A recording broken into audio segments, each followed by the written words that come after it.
በቆሎ የሆንሽ ሴትዮ ማለት ነው። ልጅቷን ምን አድርጊ ነው የምትያት? ልጅቷን አትፋቻትም እንዴ? ኤፍሬም እኮ ህፃን ልጅ አይደለም ትልቅ ሰው ነው። የ20 ምናምን ዓመት ሰውዬ። እሷ አትመራውም፣ በእሷ ደግሞ ሊመራ አይችልም በፍጹም ማለት ነው። ምን አድርጊ ነው የምትያት? ቢያንስ አንቺ ራሱ ሴትነትሽን ብታውቂው ማለት ነው ከእሷ ጎን ነበር መቆም የነበረብሽ። አብርሽ ስንት ነገር አድርጓል። የወንድሜ ደስታ ነው እሱ የመረጠው መርጣ፣ ተገልበጭ ከሱ ጋራ ማለት ነው። በአናትሽ ተተካይ እንዴ! ምንድነው? ምን ታርግሽ ልጅቷ? የሆነ ነገር በተፈጠሩ አንቺ ነሽ እንዴ? ልጅቷ እኮ ከህይወታችሁ ወጣለች። የለም ወጣች። የልጇ አባት ነው። የልጇን አባት ደግሞ ለማስደሰት የሆነ ነገር ሰጠችው፣ እምቢ አለ። ተጠራጥራችሁ ፈስ ያለበት ዝላይ አይችልም። እናንተ አመላችሁ ስለሆነ ነው ያን ነገር ማድረግ ስለምታደርጉት ያንን ነገር ነው የምትጠራጠሩት። በነገራችን ላይ ያን ነገር የሚጠራጠረው የሚያቅ ሰው ነው፣ የሚያደርግ ሰው ነው፣ አድርጎ የሚያቅ ሰው ነው። ገባሽ? አንገቷ ላይ ያደረገችው ምን ሆነች? እቺ ምንም የሆነችው ነገር የለም። አብሉን ማለት ነው። እና አብል ለምን ሰጨ? ኤፍሬም ህፃን ልጅ አይደለም። አቢብት ህፃን ልጅ አይደለም። ኤፍሬም ትልቅ ሰው ነው። በሷ የሚመራ አይደለም።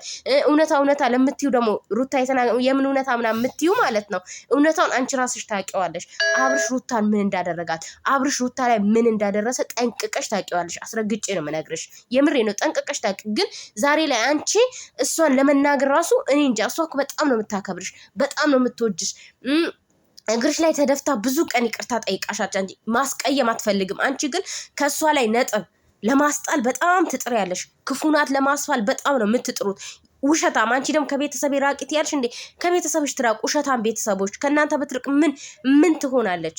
ምንም የምትሆነው ነገር እኮ የለም። እኔ እኮ የቤተሰብ በጣም ነው የሆነ ነገር በተፈጠረ ሩታ የሆነ ነገር በተደረገ ሩታ ህፃን ልጅ አይደለም። አንቺ መተሽ እዚህ ጋር ስለ ኤፍሬም መናገር ራሱ መብት የለሽም። እሱ ህፃን ልጅ አንቺ እሱን መናገር አለብሽ። ለምን እሱን አትናገሪው? ከዚህ በፊትም እሷን ነበረ የምትናገሪው። ገባሽ? እዚህ ሚዲያ ላይ አውጥተሽ እሷ ክፉ እንደሆነች እሷ መጥፎ እንደሆነች ለማሳየት ነው የምትጥሪው ማለት ነው። ግን ሩታ ክፉ አይደለችም። እሷ ከአሁን በኋላ ከአብርሽ ጋር ጸብም ሆነ ምንም የሚያገናኛት ነገር የለም። ፈቀደች እኮ ባልና ሚስት ሆኖ አይደለም እንዴ? ማለት ፍቅረኛ ውሽማ ሆነች አይደለም? ውሽማው እንድትሆን ፈቀደች። ተወችው እኮ። ግን እዚህ ጋር የሚያገናኛቸው ነገር እንዳለ መርሳት የለብሽም። ገባሽ? እዚህ ጋር መሀል ላይ ልጅ አለ። ከቤተሰብ ራቂ። የትኛው ቤተሰብሽ ነው? ከቤተሰብ ራቂ። አንቺ ማን እንደሆንሽ እኮ ሁላችንም እናውቃለን። ገባሽ? በግድ ምናምን ላልሹ ደግሞ ሰዎች እኮ በግድ አለመነችውም ና ወደ እኔ ያላለችውም። ግን በቃ ሁሉንም ነገር በፍቅር ለመፍታት ነው። ገባሽ? እሷ ጋር ሰላም እንዳለ እሷ ጋር ፍቅር እንዳለ ለማሳየት እየጣረች እያሳየችሽ እንጂ ሌላ ነገር መጥፎ ነገር እኮ ያደረገችው ነገር የለም። ምን አደረገች? ምን ያደረገችው ነገር አለ? ምንም ያደረገችው ነገር እኮ የለም። የሆነ ነገር ተፈጠረ፣ ያመጣን አንቺ ነሽ የምታበላሹ፣ ያመጣን አንቺ ነሽ የምትመሪው፣ ያመጣን አንቺ ነሽ ብዙ ነገር ጥራችኋል፣ እሷን ለመጣል ማለት ነው። ብዙ ነገር አድርጋችኋል፣ ግን አልተሳካላችሁም። አልወደቀችም። ቀና ብላ ለምን ሄደች ከሆነ ገና ቀና በብዙ ደግሞ የተሰበረች ሴት ማለት ነው። መቼ ማንም ሊጥላት አይችልም ማንም። ምክንያቱም ያንን ያለፈች ሴት ዛሬ ላይ ደግሞ እናንተ መታችሁ ስለተንጫጫችሁ እሷ አትወጥቅም። ስንት ሆናችኋል? ማት ሁላችሁም እሷን ብቻ ለምን እሷን ለምን እንድትጠላ ትፈልጋላችሁ? ለምን ግን የፈለገ ነገር ጥራችሁ ፈጣሪ የሰውን ፍቅር የሰጣት ፈጣሪ ስለሆነ ማለት ነው። ማንም ሊነጥቃት አይችልም። ማንም አላችሁት ያመጣ ግን አልተሳካላችሁም። በፍጹም ሊሳካላችሁም አይችልም። ሁላችሁም ያለሷ እኮ ባዶ ናችሁ። የምር ያለሷ ዩቱባችሁ አይንቀሳቀስም። ስሟ በጣም ይጣፍጣችኋል። በጣም የምሬን እኮ ነው። ነገር ይገንባታል። ምንም ነገር ሳታደርግ አደረግሽ። በቃ የሷ ስም ለእናንተ እንትናችሁ ነው። የአንገታ ብላችሁ ነው። ገባሽ? ወንድሜ እንዴት ልታረጊው በግድ እንዴት ታመጪው? ገደል ይግባ። አንቺም ወንድምሽም ገደል ግቡ ባክሽን። ምን ነው ያ ከአንቺ ከኔ ወንድም ሌላ ባል የለም፣ ከኔ ወንድም ሌላ ወንድ የለም አልሽ እኮ። የሚዳቁ የመሰለ ወንድምሽ ማለት ነው። እና በዚህ ልክ እንትን ለማለት አትሞክሪ።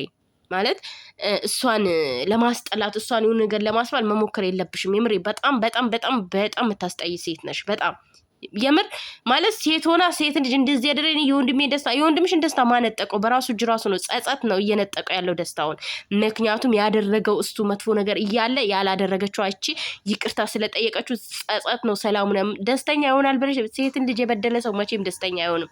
ሴትን ልጅ ያሰቃይ ሰው መቼም ደስተኛ ሊሆን አይችልም ማለት ነው። ይህንን ማወቅ አለባችሁ ሁላችሁም። ዛሬ ላይ ደስተኛ ሆኖ ይኖራል። ሊስቅ ይችላል። ሚዲያ ላይ መጥቶ ደስተኛ ነኝ ሊል ይችላል። ግን አይሆንም መቼም።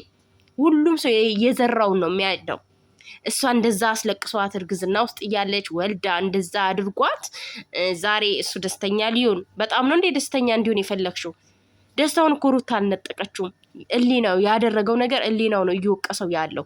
እየወቀሰው ተጸጽቶ ነው እያለቀሰ ያለው። ደስታውን ያጣው በራሱ እጅ እንጂ ሩታ አይደለችም እንዴ። ለአብርሽም ደስታ ሩታ ናት ተጠያቂ። የኤፍሬምንም ወደ ራሱ የመለሰ ሩታ አይደለችም። በቃ እሱ እውነታውን ስለሚያውቅ ዘጋ። አንቺም እውነት አለኝ ብለሻላ። እውነታውን ስለሚያውቅ ከሩታ ጎን መሆን አለብኝ አለ። ሆነ፣ መብቱ ነው። ሕፃን ልጅ አይደለም። ሩታና ከኔ ጋር ሁን ኤፍሬም ብላው ሳይሆን ራሱ ፈልጎ ነው እየሆነ ያለው። ራሱ ሕፃን ልጅ አይደለም። በቃ ሕፃን አይደለም። በአሁኑ ሰዓት የ18 ዓመት ልጅ እንኳን እንደዛ አይባል። የ20 ምናምን ዓመት ልጅ እንዲያረክሽ አንቺ ነሽ። አንቺ ምን አስነክተሽ? ምን ታስነካዋለች? ምን ታስነካዋለች? ልታስነካው ትችላለች። እናንተ እኮ ራሳችሁን ራሱ የማታምኑ ፍጥሮች ናችሁ። ራሳችሁን ስለማታምኑ ነው ሰው የማታምኑት። ገባሽ? ራስሽ ላይ ጥርጣሬ ስላለሽ ነው እሷን የምትጠረጥሪያት። ምን ታደርገዋለች? ምን ልታደርገው ትችላለች? ምን ሊሆን ይችላል? ምን ሊሆን ይችላል? ምንም አይሆንም። ምን ሊሆን ይችላል? እሷ ምን ታደርገዋል? ምን ሊሆን ብላ ምን ታደርጋለች? የምር እኔ በጣም ነው የሚገርመኝ። እኔ የአብርሃም ቤተሰቦች በጣም ትገርሙኛላችሁ። የራሳችሁን ችግር ሰው ላይ ለመደፍደፍ ነው የምትጥሩት። የራሳችሁን የሆነ ነገር ሰው ላይ ለመጣል ነው የምትጥሩት ማለት ነው። አንዳንድ ጊዜ ራሳችሁን ቆም ብላችሁ ፈትሹት። ራሳችሁን ቆም ብላችሁ እዩት ማለት ነው። እኛ ማነን? እኛ ምን አይነት ሰው ነን? እኛ ምንድነን? እንደዛ ብላችሁ ስታስቡ ውሸታም እንደሆናችሁ ራሳችሁን ታውቁታላችሁ። እናንተ አሁን እዚህ ጋር ትክክል ናችሁ። ይሄ ሰው ደግሞ መጥፎ ነው፣ ይሄ ሰው ውሸታም ነው። እናንተ ትክክል ናችሁ። ስለዚህ ያ ሌላው ሰው መጥፎ ነው። ሩታን በመጥፎ አይን እንድናያት አሁን አንቺን ክፉ ነገር ተናግራሽ እሷን መጥፎ አድርገን ልናያት ላወላ የፈለገ ብትመታሽ ራሱን መጥፎ ናት ብያለሁ። ምክንያቱም ማርም ሲበዛ ይመራል። ማርም ሲበዛ በጣም ሲበዛ ይመራል። አንቺም ደግሞ በጣም አብዝተሽዋል። በጣም እላፊ ቃላቶችን እየተናገርሽ ነው። ከዚህም በፊት የተናገርሻት ነገር አለ። በጣም እላፊ ቃላቶችን እያወራሽ እያወጣሽ ነው ማለት ነው። ግን እሷ ታግሳሽ ነው ያለችው።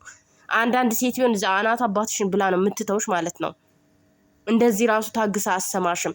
እንደዚህ ራሱ በሰላማዊ አታወራሽ። ምክንያቱም የነገር ሱስ ስላለብሽ አንቺ በቃ አርዳርዳ ያጫውትሻል። እኔ እንደዚህ ነኝ፣ ለወንድሜ ይከራከራል። ትላንት ሴት እኮ ነሽ። የፈለገ ወንድምሽ ቢሆን አቅላይ ነው። ሚዛናዊ መሆን አለብሽ ማለት ነው። ሚዛናዊ የሆነሽ መቆም አለብሽ። በቃ ይህንን አንዱን ለማንሳት ይህን መጣል የለብሽም። ወንድምሽን ለማንሳት ወንድምሽን ጥሩ ነው ለማለት እሷን መጣል አያስፈልግም። ገብቶሻላ? እሷን መጣል አያስፈልግም። ለምን አስፈለገ? እሷን መጥፎ ተናገርሽ ለማባል የሆነ ነገር ያደረገች እንዲያደረግሽ የሆነ ነገር ልትናገራችሁ ትፈልጋላችሁ። ለምን አስፈለገ እንዴ? ልጅቷ እኮ ምንም ከህይወታችሁ ወጣች እኮ። አንድ ቀን እንዲሆንኩ ብላ አታውቅም። በቃ ይቅርታ ጠየቀች፣ ከህይወታችሁ ወጣች። ስጦታ ልትሰጠው ሞከረች፣ እምቢ አልፈልግም ማለት ከወንድሙ ጋር ተጣላ። በሷ ምክንያት ኤርሜላን ሄዶ ያዛት አልጋ ቤት። አብረው ሲጋደሙ ሲንከባለሉ ያዛቸው፣ ተናገራት፣ ይቅርታ ጠየቀ። ወንድሙንም ይቅርታ ጠየቀ። ከዛ በላይ ምን ታደርግ? ይቅርታ ጠያይቀችው። ከዚህ በላይ ምን ታደርግ? እሱ አንቺ ጥሩ ለመሆን አትምሰይ። ሰው መጥፎ ሲሆንባችሁም የሆነ ነገር ትናገራላችሁ፣ ጥሩም ሲሆንላችሁ መከራ፣ የምር መከራ። ልጅቷ እኮ በማል ቤት አሰቃያችኋት። ምን ታደርጋችሁ ከዚህ በላይ እንዴ? ጡጦ ገዝታ ታጥባችሁ እንዴ? ግራ ገባን እኮ ወገን። እንዴ ምን አይነት ሰዎች ናቸው? ምን አይነት ፍጡር ናቸው? የት ሀገር ፍጡር ናቸው እነዚህ?